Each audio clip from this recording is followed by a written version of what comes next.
There is life in this series because as it stands, it's 2-1 in Australia. Boy, haven't they shown some character to bounce back in Indore.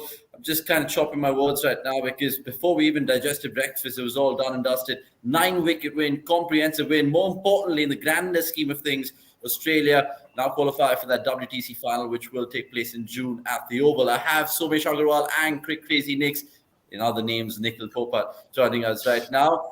Nikhil, I'll start with you. There was nothing really to look forward to apart from the first two balls, which really excited me once I woke up. But then after that, Travis Head came and Travis Head did Travis Head things. Yeah, pretty fair. I think a win would have, or not. I don't think a win was actually possible, but anything a 4-5 wicket, loss would have made them think that okay, we were still very close. But a 9-wicket drubbing is actually good. It's a fair reflection that you were so far back in the game. The thing is, people are obviously comparing it with Pune and Chennai. I feel this is worse than both of them because you needed a batting masterclass in those games to bat you out. Here it was not the case. Here it was just one bowling attack that completely outbowled you, a batting attack that was able to change the way you had to bat on this surface, and a captain who was waiting for the team to do something versus a captain who was wanting to do something for the team. So, you echo those thoughts? Yeah, true. I mean, in my opinion, Australia were ahead in this test for the majority of time. Just apart from that collapse yesterday when they lost 6 wickets for 12 runs, that's the only thing that should concern them because it has happened at least once in every three tests. So maybe a law of averages will catch up, and something similar might not happen for Australia in Ahmedabad. But apart from that, they were ahead in this test, and finally they've gone on to win it because they were ahead at a certain point at Delhi as well. So yeah, I mean, good for them, good from the series perspective. Plenty of lessons for India, and I mean, they needed an eye opener because I think even before the series started, I was of the opinion that India are going to miss Rishabh Pant very much, and this test actually proved that because Axar Patel sort of bailed India out in the last two with the help of Ashwin at times. But I think India have missed Rishabh Pant dearly in this test. Just sticking with you here and talking about from an Australian perspective, you mentioned it yesterday, right? They look more balanced heading into the test with Stark back, and then of course Cameron Green bowling medium pace as well just gave them options, and not to forget Travis Head being propelled and given a particular role to do. With all those things, and Steve Smith as captain, with all those things, do you think they would probably regret a few things in hindsight on this tour? The fact that they didn't play Travis Head, for example, in Nagpur, so. See, actually, we are in an era where teams do not play practice games, and so often than not, we see it happens with India every time when they tour abroad. Right, it takes them a test or two to actually find, get themselves in rhythm, find the ideal combination, and this is what has happened with Australia. Had they played a practice match or two, they would have figured out maybe that going in with Head instead of Ranshaw is a better option given the kind of form Head is in. And it's not just about the form.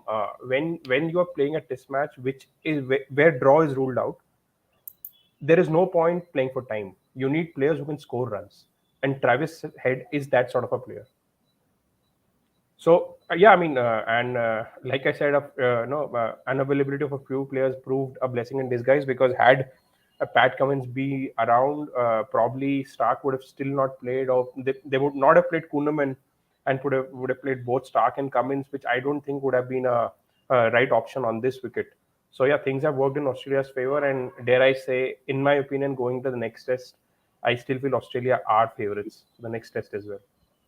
Interesting. I mean, let's just throw it ahead to that next test since you've brought it up. I heard Ravi Shastri in commentary saying it's going to be an absolutely massive affair, as it always is in Ahmedabad. About 80,000, 90,000 tickets already been sold up, is what we're hearing.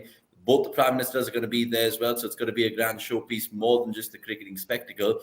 But what about the pitch, boys? Because the pitch was overbaked in this one, and it was too crusty for India's liking. Knicks, Rohit Sharma said prior to the test that they would fancy a green top to prepare themselves for the WTC. But do you think that would be the case? Well, if they're wanting to learn the lessons at the right time, it won't be a bad call because you'd rather learn them now in Ahmedabad than do them at the Oval. So it's again the pitch debate we've discussed in length and breadth about the pitches and what kind of pitches they should play on. But while the pitches are a reason for the batting not being good, I think India's rigidness has caused them a lot. It's once the pitch is there, it's there for both the teams. Then you have to be able to be in a position that you adapt to the surface. We were all screaming our lungs out in whichever capacity that why is Axar Patel not coming out to bat? Why is Jadeja batting? Now I see I know it. I knew it is never going to happen. But the thing is that knowing is also an acceptance that this is how poor the thinking and the management is. That I don't even expect in my dreams that they will do it, because it's the even today if you see India started well with the ball, they were decent, but you could still see that Ashwin was a much better rhythm as compared to Jadeja. So after a few overs, why would you not change? Why are you saying that I will stick to this? But that has been the exact problem. You waited for things to happen rather than making them happen. If you're going to play two paces, when are you going to use them? How many overs has Axar Patel bowled? So the pitch and all is fine, but the pitch is for the both the teams. If Australia found a way, India should be taken aback that you may bridge the gap, but actually you outbatted yourself, and as opposed to the other side doing something great. So they just stuck to the basics. You were found wanting in that aspect. I just want to elaborate on the Axar Patel point that Nikhil has brought up. I don't think we need any further proof uh, of the fact that both Rohit and the team management do not have a lot of trust in Aksar's ability, which is shocking. Yeah. Because we saw that in the T20 World Cup as well. His batting was hardly utilized. He was just sent once, up the order against Pakistan. Was it Pakistan where he got run out? Yeah. Yeah, and I think average ball space per game was in single digits for a player who's playing as an all-rounder. And the only left-hander in your lineup, that was not a good utilization of resources then. And he bowled around 2 overs on an average 2 overs a game. So that was proof number one that they do not, though they have him in the 11, they do not trust their ability much, his ability much. And same in this Test series. I mean, the number of overs that he has bowled. I think he's bowled. I think Gurkirat mentioned this in one of his tweets that there has been only a single spell from him which has been above 5 overs. And as a spinner, you have to be bowling long spells to get into the rhythm and understand the batter and what the batter is doing. And similarly with his batting, I mean, the, the batter with the best average in the series cannot be batting at 9. That is shambolic to say the least. Yeah, I don't know what the thinking really there is. I mean, they propelled Jadeja. They could have definitely propelled Axar Patel, but I don't know who's taking these calls. Is it Rohit and Rahul Dravid in conjecture? It surely is, and it beckons you to think further. There have been some comments coming through, boys, looking ahead, of course, as it always does in this CDC review scheme of things. Hardik Vora, one of our own, going on to ask, and I'll pose it to both of you all. When do we start talking about KS Bharat's batting? Been a while since an Indian wicketkeeper batter has been a walking wicket. Why not try Ishan Kishan? Who wants to take it? See, I think the call was very clear for all of us at the start of the series that when you're going to play on such wickets, you want a safer keeper because you don't want to drop any such chances. And in that aspect, I think KS has done his job fairly well. There have been a few misses, but then you will always get them on such kind of decks. So I think from the keeping aspect, KS hasn't done much wrong. With the bat, I think the entire unit has been poor. It's not just him alone. So I would rather have him bat at 9, and it's no disrespect to his batting abilities. You just have to use what is there to use. And see, with Ishan, you played Surya in the first test, and if the wickets are going to be such where you feel that, see, it's very easy to think that the small 30 runs will be the difference. But who is going to score? And how confident are you about that person being able to do it for you? How much of him have you seen him do that? Because KS Bharat, when he came on to close the game in the last test, he looked pretty fine. So it's these decisions that they have been taking on the field or in the planning that okay, this is the deck, this is the kind of game that I want to play, and I think that is where the team is lacked. So if the point was about the keeping, I think KS should continue. But if they want runs, I don't know.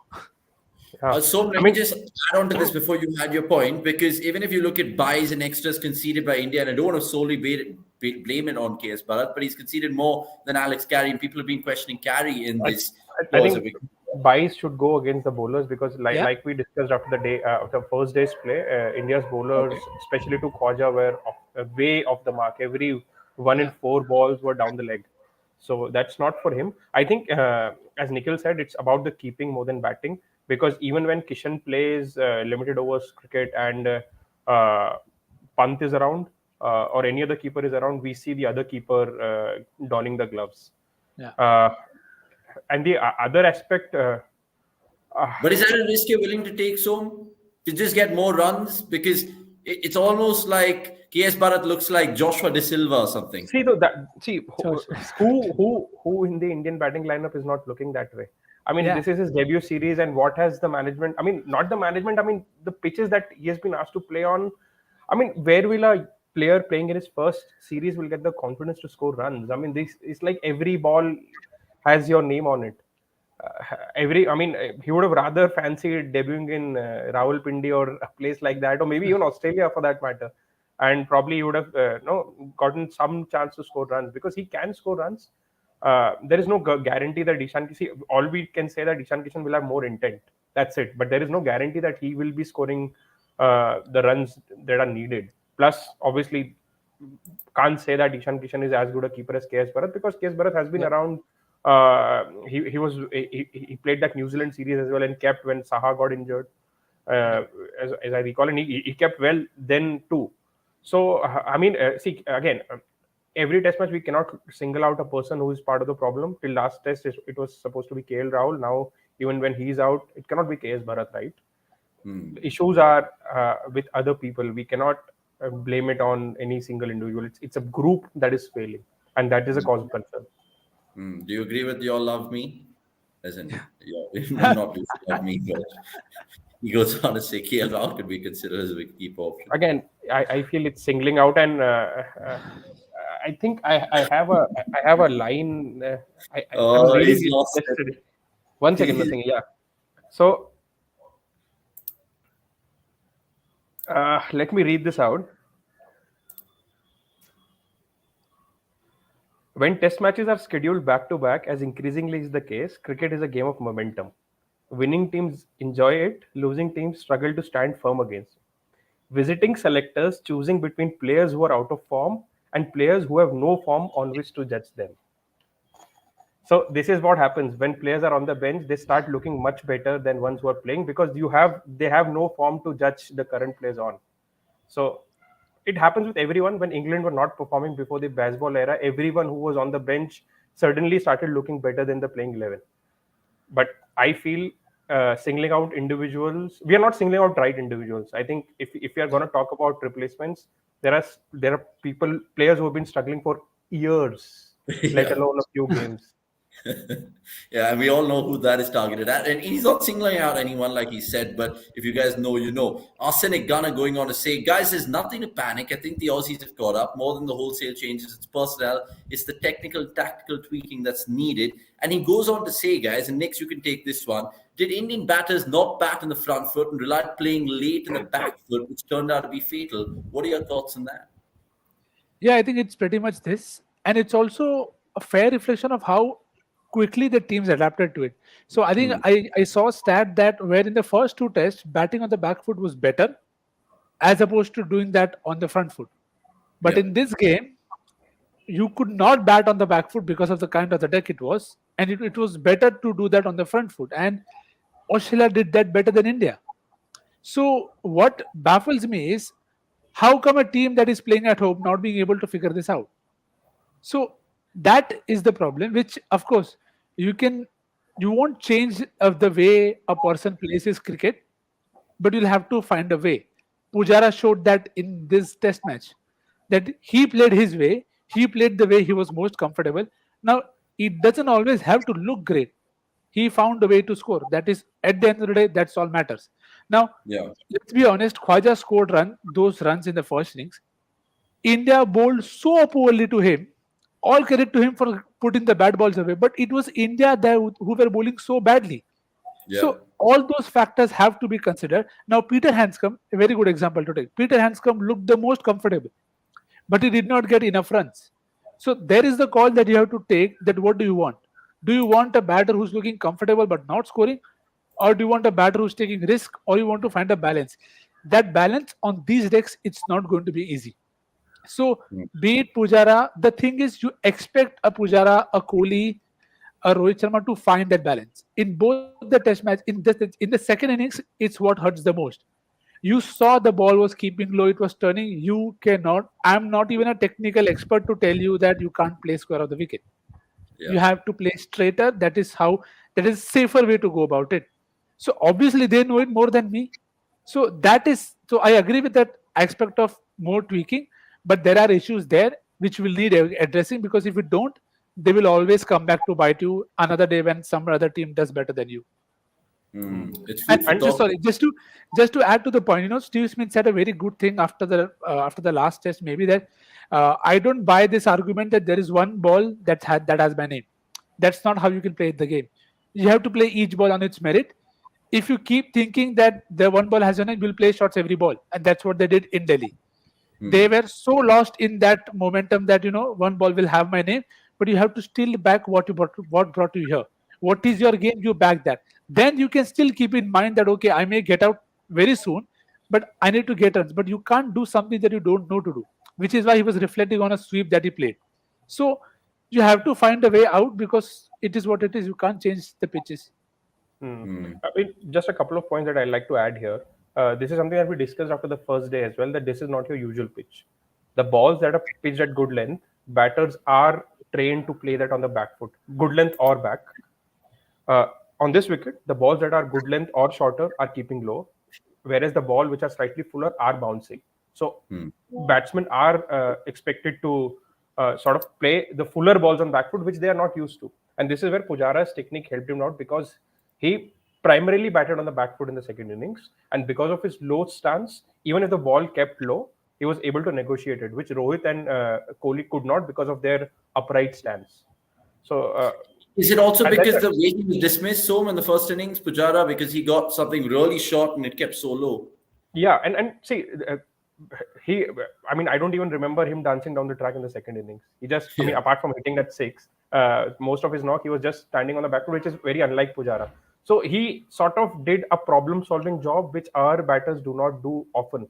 Because I mean, as someone in the comment has rightly pointed out, I think you all love me that they did not even Australian batters did not even play any sweep in this game. I mean, I hardly recall them playing any sweeps, and this is a lesson that they learned quickly. Whereas if you go back to when India toured Australia, Rohit kept getting out on the pull shot, and he was adamant that this is my run scoring shot. And same often we've seen this with Virat, that he, unlike what Tendulkar did in Sydney, he is not ready to change the way he bats. He's like, this is what has worked for me, and I'll keep continue to do it. And at times I feel that is a rigid approach and is bound to hurt players. Yeah. Also, I think India bowled too full for them to play the sweep any which ways. Yeah, Oh that's yeah, true. absolutely. Okay, guys, there are a couple of last ones which I'll throw at you before we wrap up, and I definitely want to ask you if there's any changes from an Indian setup going into that Ahmedabad test, because apparently, I could be wrong here. Just correct me, guys. If India lose in Ahmedabad and Sri Lanka beat New Zealand 2-0, which is not the likeliest of things to happen at New Zealand, it'll be an Australia Sri Lanka WTC final. Is that right? Yeah. Yep, true. So Australia True, are We true. through both for won. sure. Yeah, Oh Australia my. are through. Okay, so lots of things to ponder then from India. They can't lose it. And of course, Sri Lanka, if they pull out something ridiculous in New Zealand, who knows? But what are the changes? Because one of the comments, I think, pull it up. I'll pull it up right I mean, now. yeah, maybe we can Avneet, take Hardik's comment. we'll take Yeah, yeah. Hardik's as well. Avneet Singh, a new fan. I mean, subscribe if you're new to the channel, Avneet. He goes on to say, can we play Kuldeep over Siraj? Can give us wickets and is better batsman than him, and with Akshar's bowling form. Your third spinner is already way under bowled. No, Just imagine what will the fourth spinner be. I mean, it's clear. I mean, this morning it was clear कि रोहित सोच के आया था कि सिर्फ दो ही bowler है मेरे पास, अश्विन और जडेजा, और कोई बॉलर तो है ही नहीं. So I don't know if adding Kuldeep. I mean, as personnel, it might on paper add value, but from a captaincy perspective, it will be one more headache for Rohit to solve that kahan bowling karaye Kuldeep se. No, that's true. And that's why maybe he's underbowled. So, having said that, would you make any changes? Or would you wait for the morning before or on the morning itself to pick your team? I don't know. I mean, instead of playing Kuldeep over Siraj, might as well add one more batter because it's the batter who are struggling, not the bowlers. I mean, if anyway you're relying on Ashwin and Jadeja to take all 10 wickets, then just play one more batter. So, who's that batter? KL Rahul, and then he comes to keep as well? Or Surya Kumar Yadav, you've already given him a test in the middle order. You definitely trust him in the format, so just might as well give him one more test and rest one of your seamers. Okay. But that will again depend on the kind of wicket that they are going to prepare. I'm sure we're going to come to that, and I just have a few thoughts on that as well. Yeah, we will. Let's just quickly meander to Hardik's comment, then I'll throw this to Nick's because he goes on to ask, guys, you guys spotted any difference in Pat Cummins and Steve Smith's captaincy? Was Smith's captaincy more situation-based? Cummins comes back for the fourth test. Would you want to continue with Smith? It's a catch-22 situation, I guess. Nick's? Yeah, I think Cummins was captaining in Rohit Sharma. So the difference was clearly to see for everyone. And again, it's I won't say it is my pet peeve, but the thing is when things seem very obvious to you, of course there are plans, but you have to be on the ball. Smith said in the post-match presentation, while he may be exaggerating, that I wanted to plan every ball because every ball now has an effect on the next one that is coming and the next one that is follow. So he just tells you that he's probably not looking at this like a 5-day test. He knows it's not going to go that long. So let's not drift from what we have thought. Let's stick to it and be proactive, be innovative. Shreyas, we discussed this yesterday. Shreyas took on Kunaman. He got Kunaman off, got Stark in, got the wicket, then changed. Quick short burst for spells. Players are also fresh. And it's not that old times where you can't take 10 overs to get into the rhythm. You saw how Ashwin started today. He was on ball from the ball one. So that is what he expected. Is that also because Smith had, say, Stark and Green and other options to use at his disposal rather than Cummins himself? Yeah, but then Rohit also had enough options if you're talking about this test. So, but that didn't happen. And again, with Cummins also, you can see that inexperience also came in. Smith has played in these conditions a lot. So he knows the phases of play. So I think for a captain, what I feel is it's very important to get the pulse of the game. I think Cummins missed those pulses in the first two tests. I think Smith is very good tactically. We've seen that in the past as well. Maybe there might be other things that he may not be good at, but in getting the pulse of the game, he's very good, and he's able to find out, okay, now is the moment to change. And that instinct is very gut feel. And you could see that it's probably it's a very natural thing to come to him. And so, yes, the difference was there. Even if Cummins comes back, I'm sure there'll definitely be a word that you both work in tandem. So we may not see Smith maybe as animated or as in discussions, but he'll definitely have a word in with Pat whenever he can. So you concur?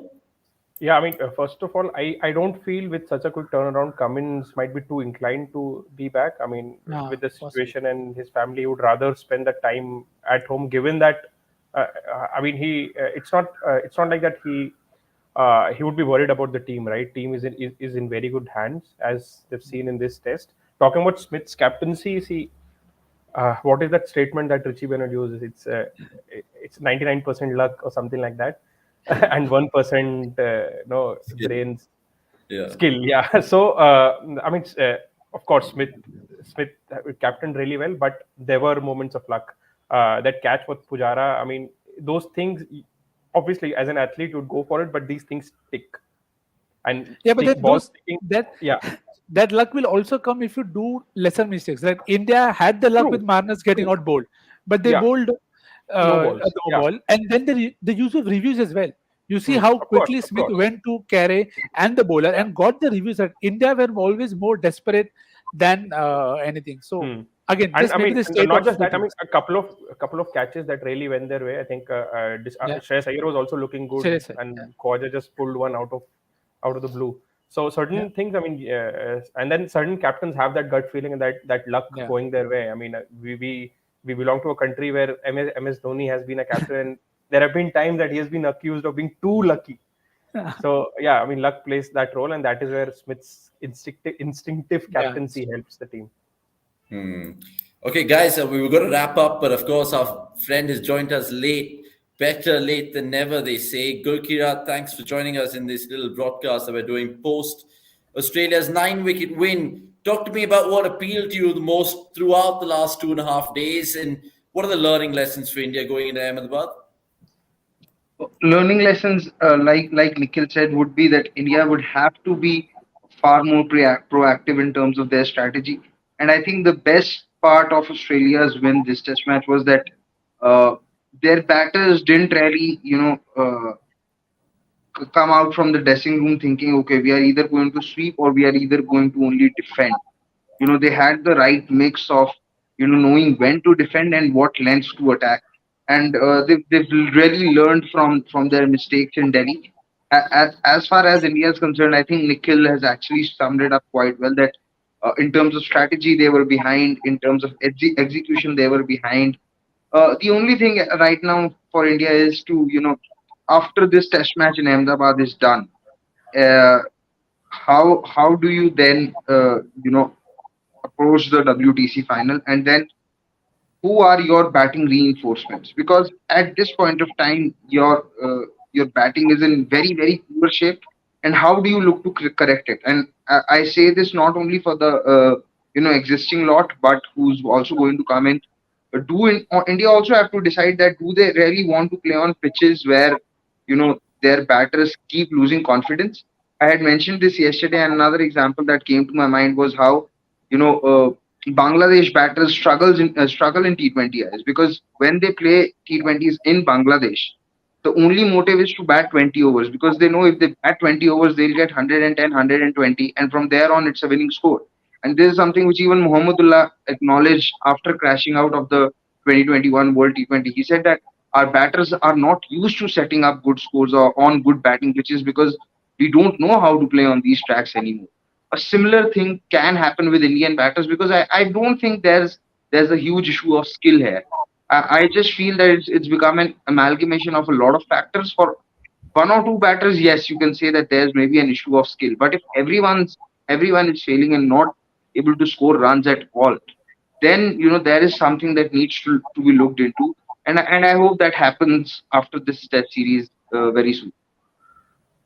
Okay. Just a couple of more comments we'll take and wrap up proceedings over here. There's some absolute ridiculous ones like this one, abracadabra. I won't read it out for certain reasons, but just for the comical purpose, let's just throw that in there. Guys, the pitch in Ahmedabad. So you wanted to touch upon it. What are we going to get? A green top, something oval-esque, something Indore-esque, something Nagpur-esque? Talk to me. See, so there is a reason I feel Australia will fancy themselves in the next test, because I feel India are now in a conundrum. Because come Ahmedabad, now they've already lost a game on a rank turner. And our batting lineup is clearly struggling on those sort of wickets. So there will be a tendency to actually think कि भाई अभी क्या करें? अगर हम rank turner बनाएंगे तो it can backfire. And obviously they are not very comfortable preparing true wickets. Otherwise they would have done it all this while. But in my opinion, the only stat that India have to look at is that Indian seamers have outbowled the traveling seamers in the last decade in almost every series. And I don't think this management, I don't know why they choose to overlook that fact. If I'm in the camp, I would want them to prepare a true subcontinent wicket that goes for 5 days. It doesn't start breaking from day one, because that will bring our batters into a position to score runs, gain some confidence. Definitely that will neutralize opposition spinners who are not as good as Indian spinners. Plus, on these wickets, India's pacers are much better than Australia's pacers. So I think if India want to maximize their chance of winning and also come back from the series with a few positives, just prepare a proper subcontinent deck, which is a good batting wicket for 3 days, and then starts playing a few tricks later on. And India don't need to go into that much into the past to realize that the Pacers can do the job. You saw the Pacers bowl well in Nagpur and in Delhi on day one. It's not that your Pacers have been struggling that you take them completely out of the game, because essentially in this Test match, your Pacers were completely out of the game. They had no role to play. So, and again, India need to realize that these rank turners backfire on most occasions than not. You know, and India have actually gotten away with it when they won in that with that pink ball in 2021 against England. So even a slow turner like a Nagpur pitch is good enough for India to beat oppositions, or even a pitch like the one that that India had in Ranchi or in Pune when South Africa toured. Pitches have to be decent. There's enough quality in the team that they can beat oppositions comfortably. Next, I just wanted to ask you Siva's question here because they try to mention this game, and some may say it didn't come off, came off, whatever. Would you try Unatka just to give you a little bit more variety in your attack? I told you Unadkat is the man of the match of the WTC final already. So I think he should get in if they are going to think of. I think they are already starting to prepare for the WTC final, which is why Shami was arrested and they played Umesh so that he has enough game time going into the WTC game. So if they are going to play three pacers, I won't mind Unadkat being tried because tried and tested, played domestic cricket enough to know what kind of lengths he should bowl. And yeah, a man of the match performance is coming if he's playing. So we can always go back to this clip. It'll be interesting, guys. It'll be really, really interesting. And who knows how other batsmen are going to perform because with that WTC final around the corner, it really sets up for a compelling chat going forward. Guys, thank you so much for your time. We've just overshot it this time around for what a game that has lasted 1.5 hours or so on day 3. We've spoken about it for half an hour, and that's just how we kind of roll and do it on cricket.com. Thanks so much for your time, Gukirat. Better late than never. Crick Crazy next. Always love having you on the show. And not to forget Somesh Agarwal. You guys can catch all of them individually on their social media handles. I'll leave it in the description below. And you can catch cricket.com across our social media handles as well. Not to forget Instagram because the boys there doing some spectacular work. And a big shout out to downloading the app right now. Plenty more to come this weekend. It sets up nicely for the WPL to kick off this weekend. We'll be there. Join us as we are doing a watch along. I'm Avnish Hegde. And it's been a forgetful day if you're an Indian fan, but more to come in Ahmedabad in 6 days' time. Thanks for watching. It's a goodbye from me.